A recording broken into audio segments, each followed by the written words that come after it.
दोस्तों, जैसा कि हमने बात की थी कि सुबह 5:30 बजे का समय दिया गया है और ट्रंप ईरान पर क्या करते हैं उसके बारे में। लेकिन ये बात शुरू होती है उससे पहले ही उन्होंने अभी से 2 घंटे पहले, जब मैं ये वीडियो शूट कर रहा हूँ, एक पोस्ट किया है। और उस पोस्ट का मतलब क्या है वो मैं आपको बताता हूँ। हिंदी में बता देता हूँ और यहाँ आपको इंग्लिश में मैं दिखा दूंगा।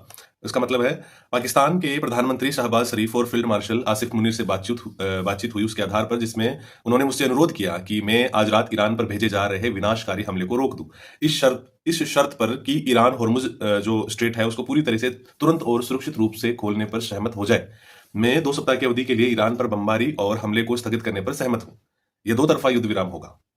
ऐसा करने का कारण यह है कि हम पहले भी सभी सैन्य उद्देश्यों को प्राप्त कर चुके हैं और उनसे आगे भी बढ़ चुके हैं, और ईरान के साथ दीर्घकालिक शांति और मध्य पूर्व में शांति से संबंधित एक निर्णायक समझौते की दिशा में काफी आगे बढ़ चुके हैं। बहुत बड़ा इन्होंने लिखा है। फिर से आगे लिखा है, हमें ईरान से 10 सूत्री प्रस्ताव प्राप्त हुआ है, यानी 10 सूत्री मांगे हैं, और हमारा मानना है कि यह बातचीत के लिए व्यवहारिक आधार है। अच्छा, अमेरिका और ईरान के बीच पिछले विवाद के लगभग सभी बिंदुओं पर सहमति बन चुकी है, लेकिन 2 सप्ताह की अवधि समझौते को अंतिम रूप देने और उसे लागू करने का अवसर प्रदान करेगी। भाई साहब, फिर से 2 सप्ताह की डेडलाइन दे दी है। हम इस पर भी बात करेंगे अलग से। संयुक्त राज्य अमेरिका के राष्ट्रपति के रूप में और मध्य पूर्व के देशों का प्रतिनिधित्व करते हुए मुझे यह बताते हुए गर्व हो रहा है कि यह दीर्घकालिक समस्या समाधान के करीब है। इस मामले पर ध्यान देने के लिए धन्यवाद, राष्ट्रपति डोनाल्ड जे ट्रंप।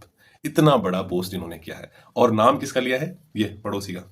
तो दोस्तों, इसकी सारी बातों को देखकर ये तो स्पष्ट हो गया कि एटम बम यानी न्यूक्लियर पावर यूज करना इतना आसान तो नहीं है, चाहे वो ट्रंप ही क्यों ना हो, यानी यूएस ही क्यों ना हो।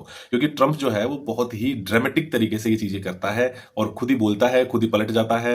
ये थूक कर चाटने वाली बात हो जाती है हमारे इधर। तो ये जो दबाव बना, इसके पीछे महत्वपूर्ण कारण क्या रहे और क्या इसके महत्वपूर्ण पॉइंट्स है उसके बारे में शायद अभी तो टाइम नहीं है, लेकिन हम शाम को इस बारे में बात करेंगे डिटेल में।